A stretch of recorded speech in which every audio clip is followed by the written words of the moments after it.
لفت لك حاجه. لكن ما بلعب معك بحياتي انا. هلا انا اسمعيني. اوكي، اسمعيني بنكونوا احنا واضحين. انت قلتي لي الجوله هذه ما في احكام الجوله هذه عشان ما يزيني ماما يسكتي بك عليه تكذبي. انا لعبت كرمال اتفرج على زمايلها. راحي ما تقلقينيش ربي عايش. على فكره انت ما عندك اخلاق، لو عندك اخلاق كنت ما تصرفت هيك. سبي انت عبد ولا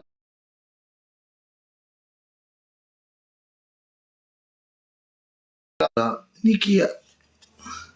ما عنديش اخلاق انا ما عنديش اخلاق.